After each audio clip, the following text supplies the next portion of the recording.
So we're down at vacation, and dude, I'm telling you, the things that you would see on the boardwalk, I was surprised that this is a family place. Just the women alone. Oh, wait a minute, we're live. Oh, hey, so we got a train show here.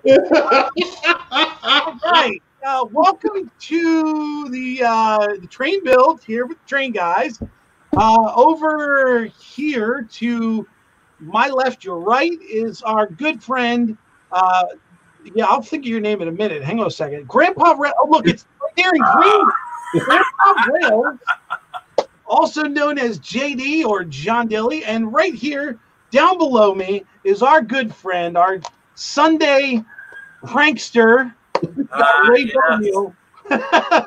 So, guys, we did a live show last week. Yep. And we let everybody know that we're all building a bridge. Building this bridge for me was a new experience, and when I first got the box, and I looked at some videos online, I got to admit I was a little intimidated by it. I thought, how could you take this model and choose this as your first? So I was really, really shocked by it. But once I got to opening it, and I read through the instructions, because I don't normally do that. I mean, who reads instructions, right? You just normally throw them out the window. Right. I wanted this thing to look good. I wanted to do it right. And so I sat down and I read the instructions from front to back. And it seemed simple on paper. And then I got down to starting to crack it open up all these pieces. And I'll tell you, it's not an easy thing to look at. I mean, you've got package of just pieces, and you're supposed to make this, beautiful looking bridge out of this. Now, I've already cracked it open and used some, but there were many, many more of these in the box. And you're supposed to come out with something that looks like that.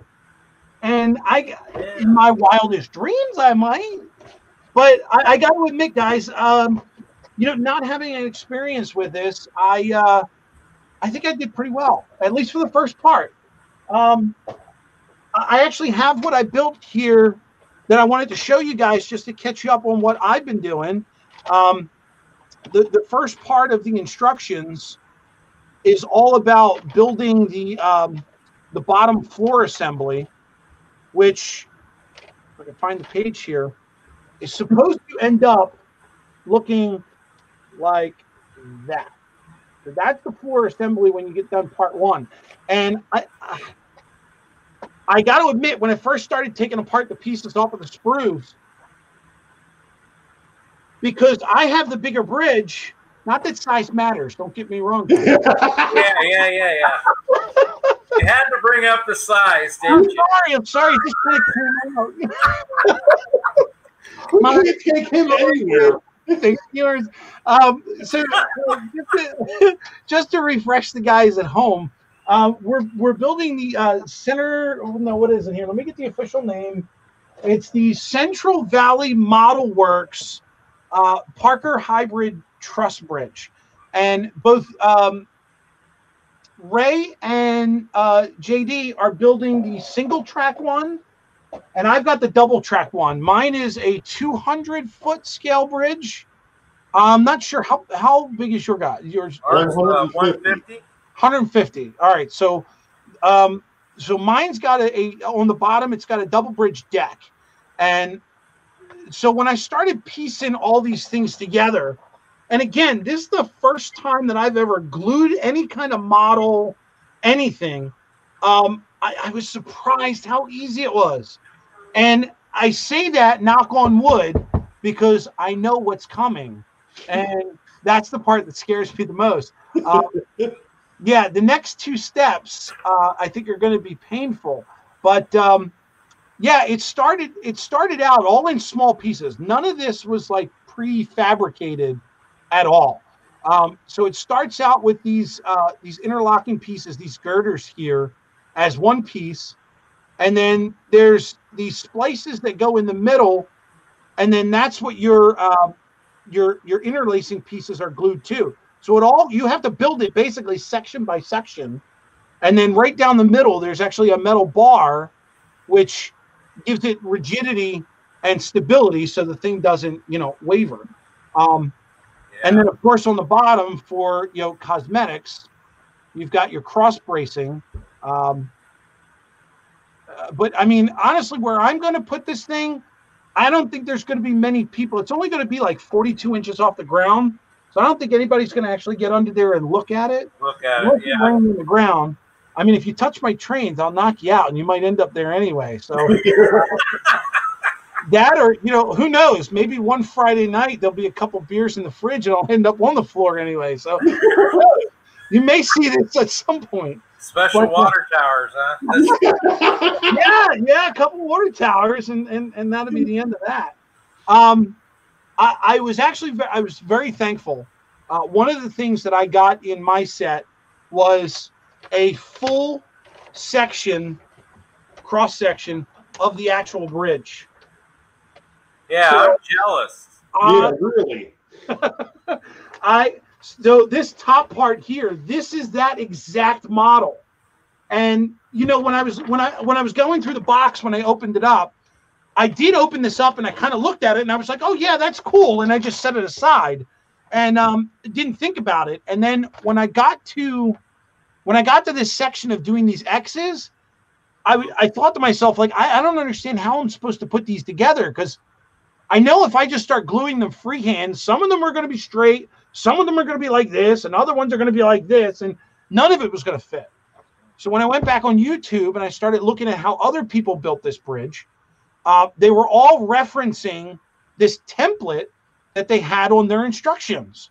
So I went back to look at my instructions, hoping I would at least find one, just one X that I could use. And here I had the whole damn thing. And when I actually took what I built and laid it down on my desk, everything lined up. And I swear to Christ, there was a light that came over my head, and angels were singing hallelujah. And for a novice builder, I have no idea how I even got that far. Beginner's luck. Yeah. I'll take that. So, yeah, it was very gratifying to know that I'm not a very patient person. So when I started this project out, I knew that I was going to have to take my time. I'm not the type of guy that will sit there and wait for glue to dry. So when I started doing this, and I'm gluing these pieces together, and the very first instruction, the very first step, 42 pieces. I laid them all out. Oh, and Ray, you had made a comment, because we were texting at one point back and forth, and you had made a comment about the flashing and how the flashing was such a pain. Let me tell you, I hated it. I hated it so much, and especially sitting there looking at these 42 pieces that I just removed off of their splines, and I'm just thinking in my head, this has to get better. If each step is going to have 42 pieces, we're going to have a problem. But yeah, after I sat there meticulously getting everything cut and everything filed, I think actually the first night I stopped there. Yeah. And then the next night I came down to the workbench, and that's when I started digging into the instruction and started gluing everything. And again, that first step, it was basically do it section by section and then put all the sections together.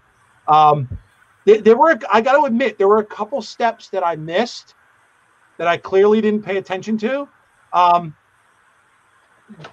The metal bars that go in the middle. Yes.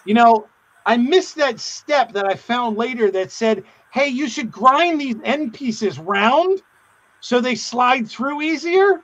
Yeah, hell of a time with that. I left mine square. Yeah, I fought with every single loop going through there. That step. The other thing that I didn't realize was these interlocking pieces in between. I had thought that they just slid over top, because if you notice, I'm not sure if you could see it, but there's little guidelines where those can slide into. And that's exactly what I was thinking. I was thinking once you build this and you get the full set, you just drop those in place and glue them. Right. Now, that metal bar has to go through there. So I had put the metal bar through, and I was just about to glue on the end cap when I realized, oh, crap, I got to go back and take the bars out and put all those little pieces in and then glue it all back. And then I'm allowed to glue it all up. So I was lucky enough that I caught myself with the instructions. And right.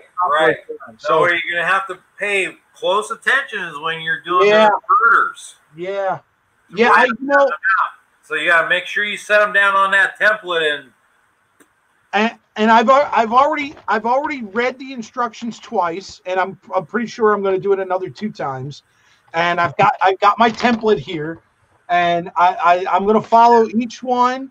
And I got all the tools that you guys had recommended, with the saws and the levels and the straight edges. So I think I'm prepared, but I'll go back and go through it again. But that's where I'm at right now. So I think it was good progress, and hopefully it keeps continuing on that way. Cross my fingers, knock on wood. So, Ray, how you doing with yours? Well,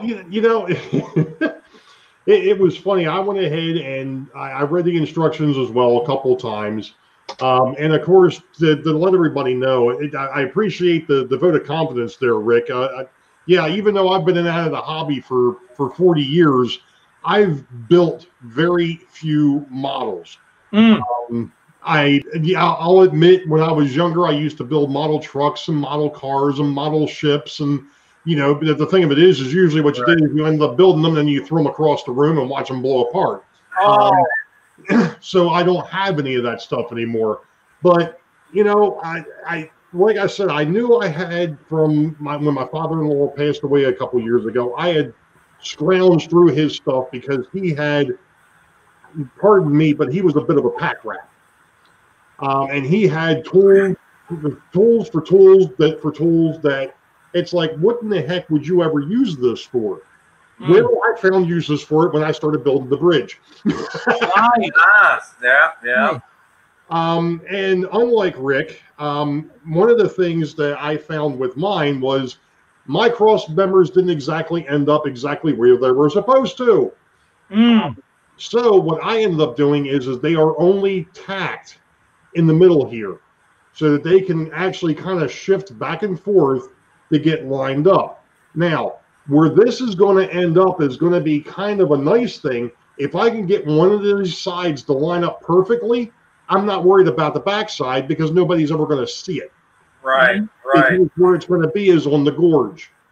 So as long as the visible side is 100%, the backside can be a little bit off. Now, one of the other things I've noticed with these is these are a little bit flexible anyway. So there is a little bit of play with these. So I might be able to get them to line up all together. Now, I was moving mine around quite a bit. Yeah. One of the other things that Rick had mentioned was the fact of filing down these neat little metal bars that go in the middle. I did actually catch that step.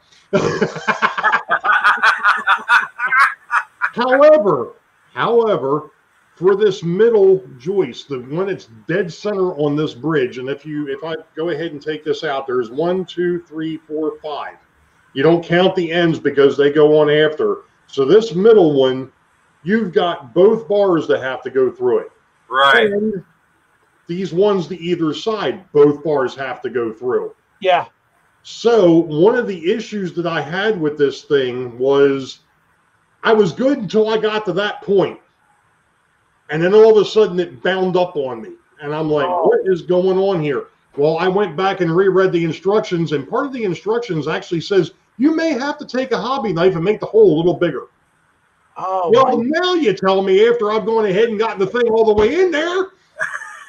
So I had to back one of them out and then take a number 11 blade and just kind of slice through it just a little bit to where it wasn't going to affect the thing moving, and then put it together. But, you know, just like Rick was saying with the double track bridge, the single track bridge goes together basically the same way. You've got these pieces here. That's your main part. And then you've got this box that sits on the side. And then you've got this spacer that sits in between. And the spacer, you have to, when you're putting the bar, that doesn't sit there ahead of time. Oh, no. That goes in when you put the bar through. Right. It makes things really unique because, not to mention the fact, one of the things that I don't think they tell you in there is that these little spacers, they're actually directional. I found that out the hard way. I was wondering why I kept bending the things. And I looked at it and I'm like, well, that's because it's thicker on one side than what it is on the other. So if you had the thick side where the bar was going through, it was fine. If you tried coming through on the thin side, it would start bending. I caught that. Yeah. So it's like, you know, that was one of the things that I don't think they really mentioned in the instructions, but. No, I went back and visited the videos many times that Central Valley put up. And when I got to that section on my bridge, I actually did those pieces. I did a dry run before I put everything together where the bar was sliding through those pieces. And then I, you know, did it where both pieces were sliding through to make sure I had good movement, so it was easy to do. If I used the Dremel, I used my fake Dremel to smooth off the ends, you know, so I had that one point on them. I used a broad flat file and a vise. It worked. I mean, I didn't even think about the Dremel until you just mentioned it, Grandpa. Jeez, because they mentioned a bench grinder. Well, the only bench grinder I've got is up in my garage, and that thing's so beat up. It's like, I'm going to end up doing more damage to this thing than good. Right.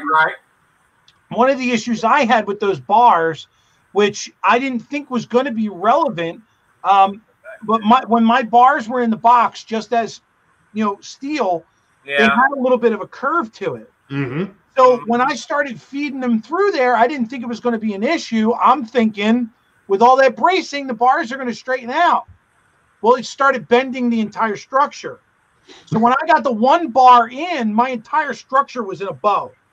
So then I had to take the other bar, and I thought, well, let me flip the metal over, and I'll feed it in the other way and see if it'll pull it back together. It did at one point, and then after letting it sit, it wound up didn't. So I actually pulled those metal bars out and sat there and played with them by hand and got them straight before I fed them back in. Yeah.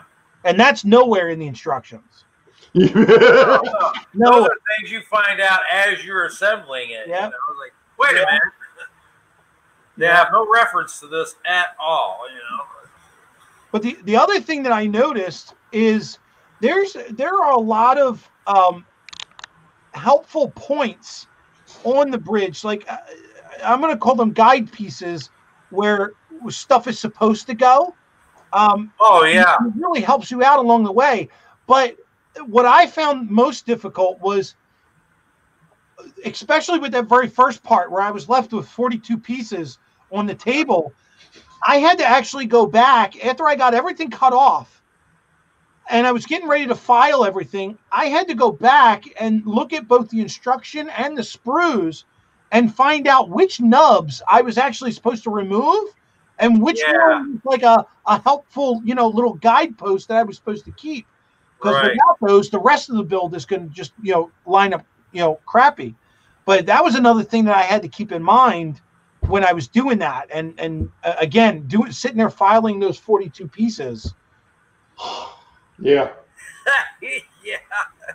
I mean, obviously, I didn't have the 42 to go ahead and file, but I had enough that I was the same way, Rick. I went ahead and de-sprued everything that first night and then cleaned everything up and was like, you know what? I'm done. Yeah. Way to fly, claim victory. Let's move on. Exactly. Exactly. Turn out the lights. It's bedtime. Yeah, right. Exactly. So not to spoil maybe an upcoming video, but I'm just curious. I believe the next step here is to do like the bridge ties and the rails on top. But are you guys going to wait till paint lasts, or are you guys going to do that as you go? Because I could definitely see, and I'm still on the fence with mine, but I could definitely see going through and like painting the bottom and the inside of this now. Yeah, because let's see, on the first one that I built, I did that. I did the bottom of the bridge, and then I built the truss and all that stuff, and then I sprayed that one after that. But yeah, I think it's even in here. I think they even mentioned it in here somewhere that if you want to paint it, there would be a good time to paint it now. Yeah, it probably. I mean, if you. But have you taken like steel wool or like a wire brush and gone over your glue joints? No. Because it'll take, it says so right in here, it'll take the shiny off of it, and it'll help you when you go to paint it. The paint will stick. Okay. And that's the reason why we have the expert to follow. Wait, what expert? Is Vinny up here? You know what? I can see there's some points on here where, yeah, it definitely is shiny. So you're saying the paint won't stick to the shine? It'll stick on there, but they're suggesting that you take, a steel wool or a fine wire brush, and then you can paint it after that. After you finish doing that, that's pretty much the last step on it. Okay. This says this completes the floor section. One of the things that I tried to do, and by the way, folks, after we're done with the reveals, each one of us will probably have at least one or multiple videos up on how we actually built the bridge, all of our step by step. So that if anybody else wants to see how we actually did it, you'll be able to go back and use it as a reference, much like the Central Valley Model Works and a few others that have done the same thing. For Rick, I mean, this is huge for him. He's only been in the model railroading a few years. I've been into it for a while. JD's been into it for a while, but this is my first experience with something this intricate. Oh yeah, by all means, I've never built anything like this before. I mean, I didn't think actually that I could build something like this. I mean, I've had both of my kits for 4 years. The first one I got, I was visiting my daughter up in Oregon. We went to Whistle Stop Trains, and I went, you know what? I want one of those bridges. So I bought the bridge and came home. And then, let's see, at the time, YouTube Model Builders were on Saturday nights. They were on live. And at the end of the show, they used to have like 4 or 5 sponsors. So each one had something up there that they were giving away on each show. And boom, I got lucky and I hit a bridge because I actually needed 2 of those bridges. Oh, sweet. But until we had our discussion back in May, I've looked at them and man, I got to get that one section. I got to get at least that one bridge up there. But I kept going, no. But until when we had that conversation, it's like, okay, we got to do this. Yeah. So get it done. Yeah. And the other funny thing of it is believe it or not, but that's how I got mine. I actually won mine on the YouTube Model Builders, and I also won the Highways and Byways twice. Yes, I did too. So I've still got the striping kit sitting in my workshop. Well, we used the striping kit on Kimberly's layout, so yeah, they work really good. I like how it turned out. But I mean, this is going to be experience for all 3 of us. I mean, there's no question going forward. So stick around, folks. You know, like I said, we're gonna try and launch these videos around noon every Sunday. This will, as we talked about last on the Sidetrack Sunday, this is going to go on for the whole month of September. So there'll be shows on the 6th, the 13th, the 20th, the morning of the 27th, and then the evening of the 27th, which will be Sidetrack Sunday number 8 for me. We'll do a reveal of how we actually ended up with what the finished product looks like. Right. And you know, along the way, you know, we'll probably talk about the gotchas and the things that we hit upon, and you know, it's kind of neat. Like I said, I mean, you've got Grandpa who's already built one. Now he's working on number 2. I'm working on my first one, and Rick, the poor novice guy, has got the double track, so he's got the double. Double the trouble. Yeah. But you know what? When it's all done and we paint them, you know, either paint them up silver, or you can leave them black, or whatever color you want to paint it. You know, they're going to look fantastic when we get done. You know, absolutely they are. And once you run your trains across it, it's like it'll be heaven. Yeah, and that was one of the things that really got me. I mean, this structure is fairly stout, even without those metal bars in the middle. Oh, no doubt. No doubt. Well, you know, they say that structure right there will hold up to 18 pounds. Yeah. Well, that's an O-gauge. That's an O-gauge railroad car. Right. Hey, where's the crossed anchors? Shameless plug for them. You know, hey, it works. Well, you know what? Now that you actually have your structure, because that's another thing that I was looking at. I'm not 100% sure what I'm going to do for abutments yet for this thing, and looking at no, it's not on the instructions. It's on the box. Yeah, he got lucky. He got a box. We got a bag. Yeah. I didn't know that either. We got a bag with two bags of parts. Yeah, with 2 bags of parts. Yeah. You're I got right over there. several bags. First class. So one thing I have to look at and find out is, if you look at the picture at the end of this bridge, it looks like these end ties here go out further than the bridge does. Mm-hmm.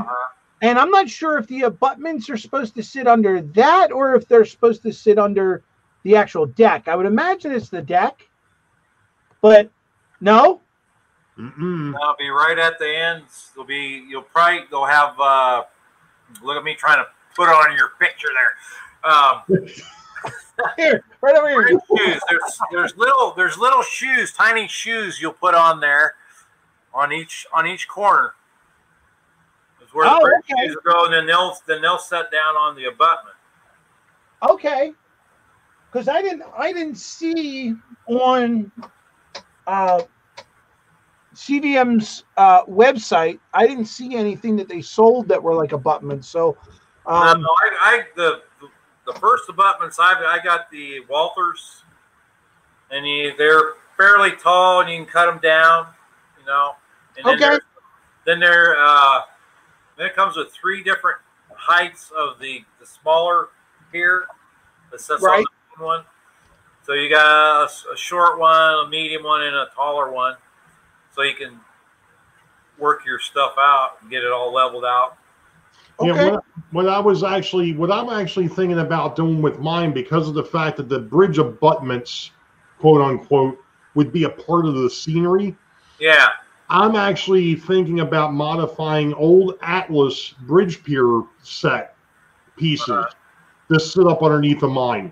So what's going to happen is my foam, I think I have those. So my foam is going to come up close to that. And then I'm going to go ahead and I'll take either sculpt the mold or something of that nature, and I'll actually have the Atlas pier sitting there that the foot will sit on, and then sculpt the mold will kind of go around it. So you'll see the brickwork from the Atlas bridge pier, but the scenery will actually encompass it. So that's kind of what I was thinking about doing with mine. I'm going to play around with that idea. You throw a couple guys fishing in the pond or in the river or whatever. Yeah, What's that? I like that. Do the fishing scene right there off the side there. Have a path down there where they Right. swimming or whatever. You know, everybody jumps off the train bridge and jumps in the river. You know, so. Right. I think I'm going to do mine in Philadelphia style with a little toxic waste dump going down the side and some fish floating on top of the water. Okay, I want to see that. Damn it, no, I guess I got to do it. Oh man. So yeah, I mean, like I said, I'm really looking forward to the rest of this build and seeing how we all progress, because this, like I said, this thing is not one of these shake the box and whoop, there it is. Nope. Oh, heck no. Grandpa and I grew up when they used to have this thing called bridge and girder and erector sets. Oh, yeah. I had an erector set. Yes. I think when mine came out, the name changed. It was called Steel Tech. But I had one of those. I loved it. It was awesome. Came with mine was a little modern age. I got a little drill with a battery in it. Oh, cheater. Cheater. Jeez. We actually got screwdrivers and adjustable wrenches. Yeah.